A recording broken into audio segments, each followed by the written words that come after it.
नया दिन सूरज की किरणों और परिंदों की चहचहाहट के साथ शुरू हुआ। चंपक ने गांव में आकर ऐलान किया, फसल जल्द तैयार होने वाली है। सब लोग मेले की तैयारी कर लो। सब लोग तैयारी कर लो। बब्बन ने पूछा, भाई चंपक, आज यहाँ कैसे? चंपक ने बताया कि वो सनकगढ़ से खाद और स्प्रे लेने आया है।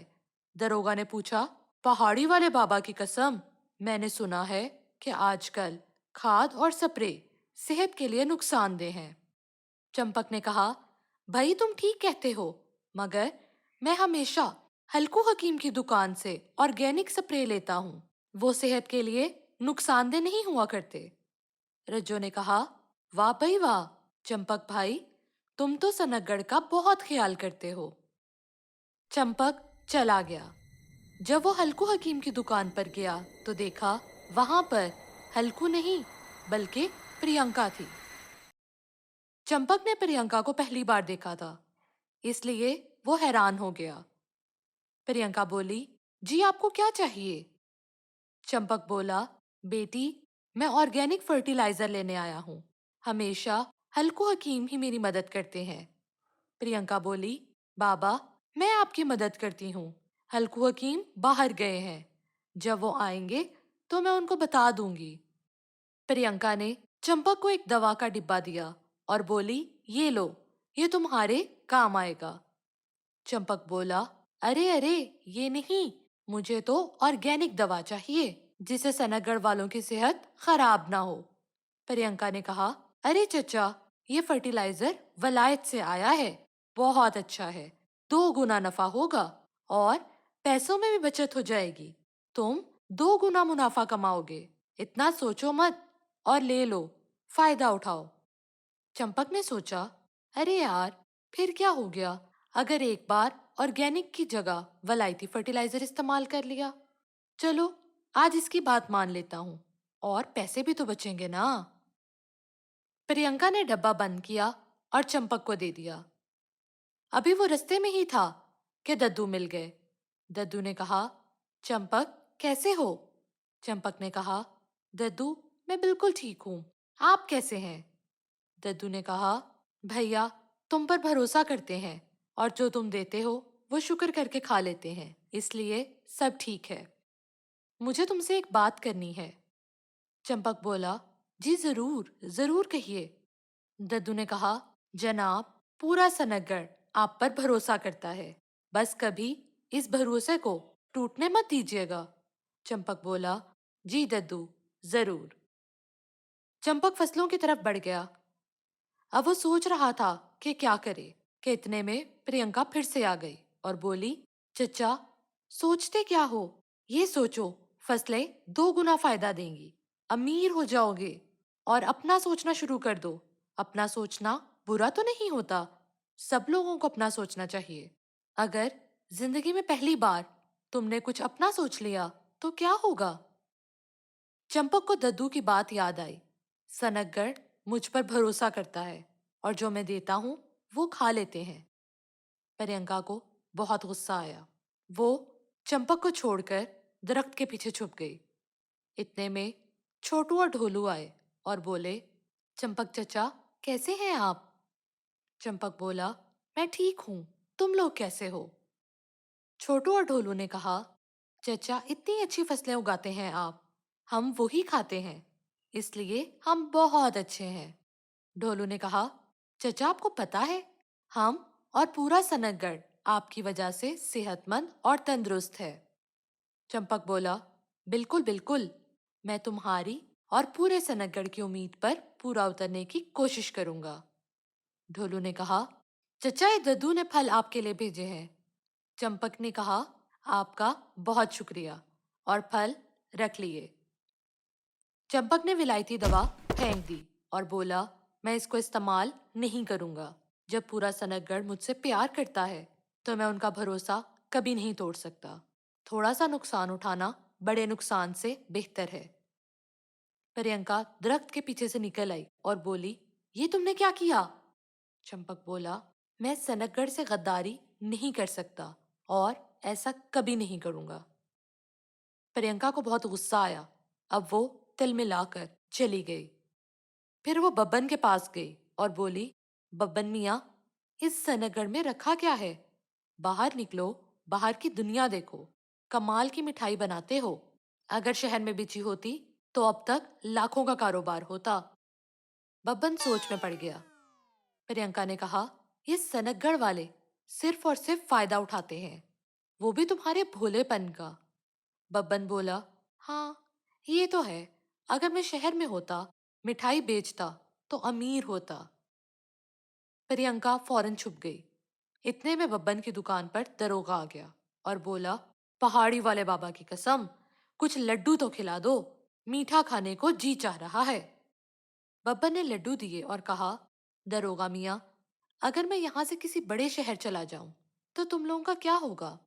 तुम लोग मिठाई के बिना गुजारा कैसे करोगे?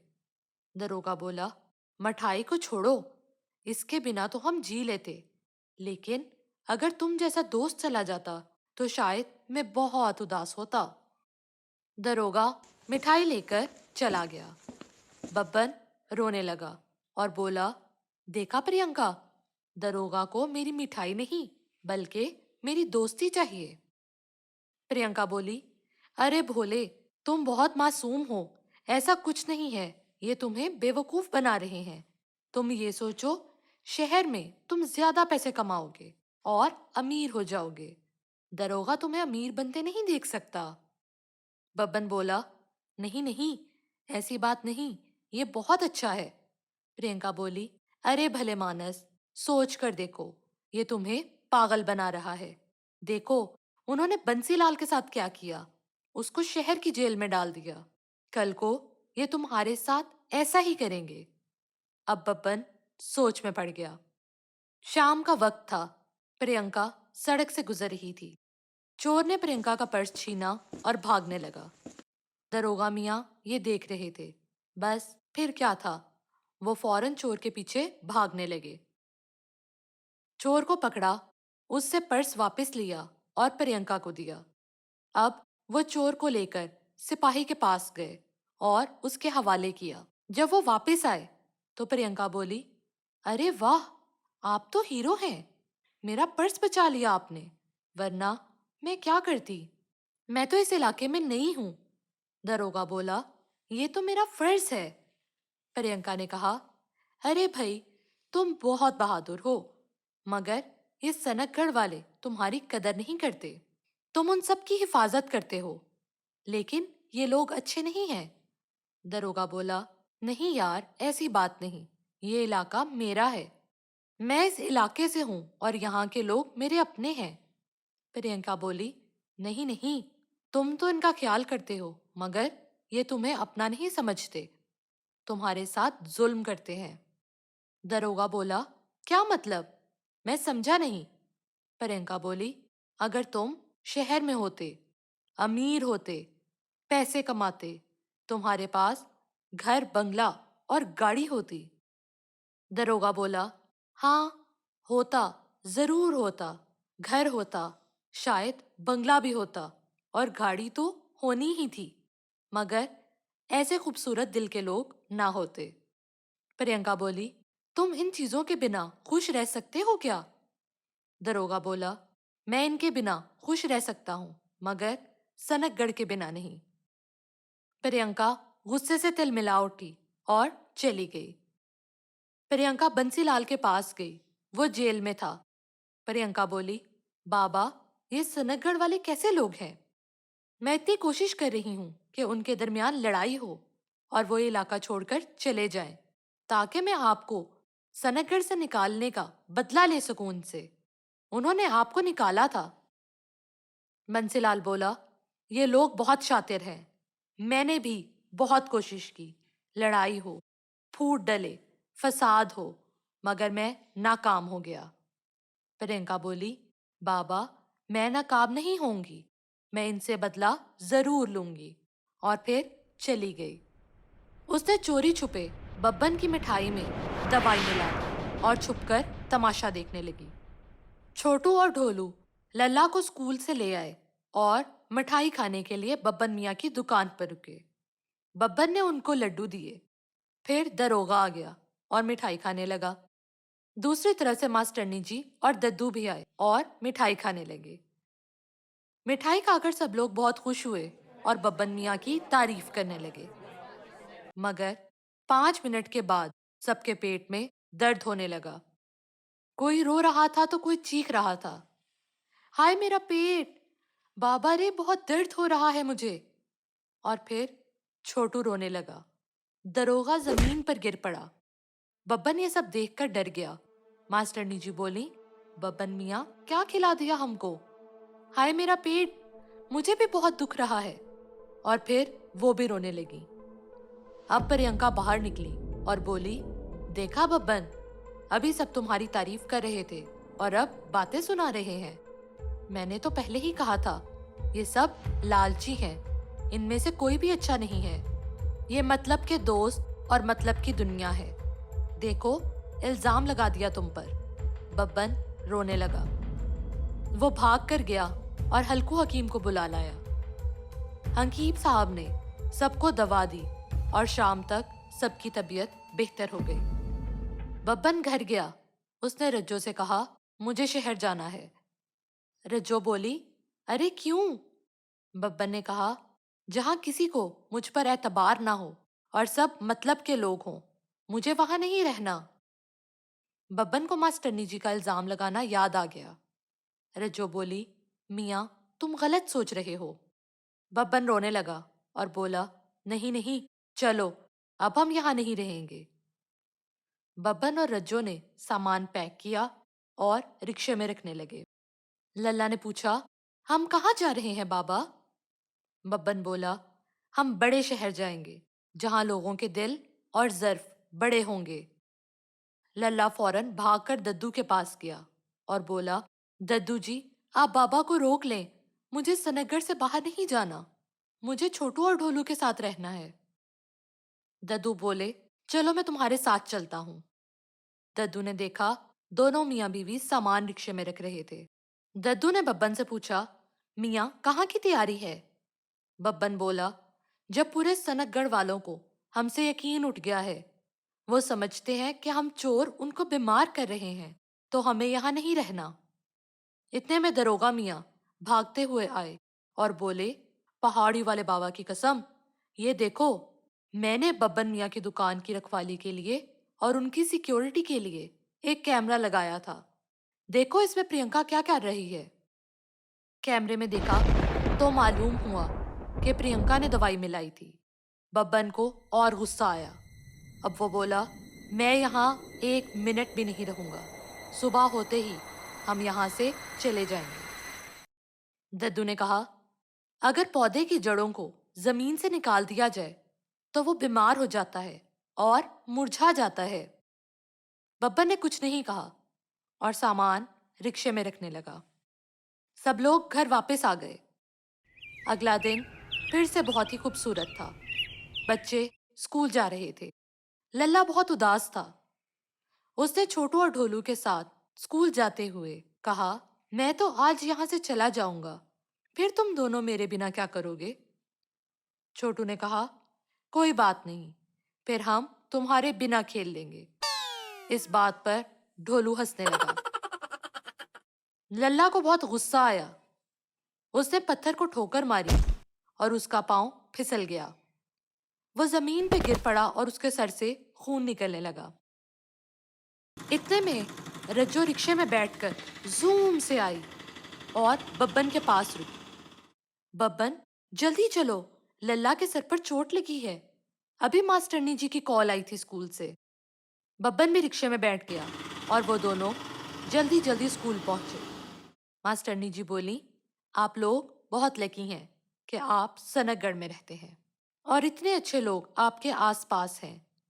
रज्जो बोली, क्या मतलब? मास्टरनी जी ने बताया कि दद्दू पहले ही लल्ला की मरहम पट्टी करके छोटू और ढोलू के साथ घर ले गए हैं। आप लोग लेट थे, मगर दद्दू ने वक्त पर सब संभाल लिया। अगर देर हो जाती तो नुकसान ज्यादा हो सकता था। बब्बन और रज्जो रिक्शे में बैठकर दद्दू के घर गए और खिड़की से देखने लगे। इतने में दरोगा मियाँ बड़ा सा जूस का गिलास लेकर दद्दू के घर गए। जूस लल्ला को पिलाया। बब्बन और रज्जो ये देखकर बहुत खुश हुए। बब्बन की आंखों में आंसू आ गए। उसने रज्जो से कहा, मैं सोच रहा था कि मुझे शहर जाना चाहिए, अमीर बनना चाहिए, मगर अब मैं सोचता हूँ अगर हम दोनों शहर में होते और लल्ला को चोट लगती तो उसके पास तो कोई भी ना होता। हम वाकई लकी हैं जो सनकगढ़ में रहते हैं। रज्जो बोली, बिल्कुल, यही बात मैं तुम्हें समझाना चाह रही थी। प्रियंका को बहुत गुस्सा आया। वो ये सब कुछ छुप छुप कर देख रही थी। मास्टरनी जी ने लल्ला को बहुत प्यार किया और उसको हेलमेट दी। लल्ला बोला, ये किस लिए है मास्टरनी जी? मास्टरनी जी बोली, ये तुम सर पर पहनोगे तो फिर चोट कभी भी नहीं लगेगी। अपना हमेशा ख्याल रखना। रज्जो और बब्बन घर में दाखिल हुए और बोले, हमें सनकपुर से नहीं जाना, ये जगह हमारी है। पौधे की जड़ों को जमीन से निकाल दिया जाए तो वो जिंदा नहीं रह सकता और हमें सनकपुर के बिना कहीं नहीं रहना। मास्टरनी जी ने दोनों से माफी मांगी। सब लोग खुशी में तालियां बजाने लगे। इतने में राजा जी के सिपाही आ गए। उन्होंने प्रियंका को पकड़ा और जेल में डाल दिया। थोड़ी देर बाद चंपक आ गया और ऐलान करने लगा, सुनो सुनो, सब सुनो, सब सुनो, फसल पककर तैयार हो गई है। शाम को मेला है, सब लोग मिलकर किसानों की खुशी में शामिल हों। शाम को सब लोग मिलकर मेले में गए। खूब मस्ती की। बड़े बड़े झूले थे, खुशबू ही खुशबू थी। पकवान बने थे। बच्चे मिलकर झूला झूलने लगे। दद्दू, बब्बन और दरोगा खाना खाने लग गए। रज्जो और मास्टरनी जी बच्चों को झूला लेते हुए देखने लगी। प्रियंका जेल में चिल्लाने लगी, अरे ये सनकगढ़ वाले किस मिट्टी से बने हैं, इन्हें कोई फर्क ही नहीं पड़ता। सिपाही ने कहा, अच्छाई की जीत होती है और बुराई का खात्मा। बुरा करने वालों का पीछा कर्मा करता है और इसी कर्मा ने तुम्हें जेल की सलाखों के पीछे पहुंचा दिया है। प्रियंका चीखने लगी। सनकगढ़ वालों को उनकी अच्छाई का सिला मिल गया और सब लोग खुशी में झूमने लगे। You can download the application on Google Play or App Store, and you can visit our website mathslegends.co.uk.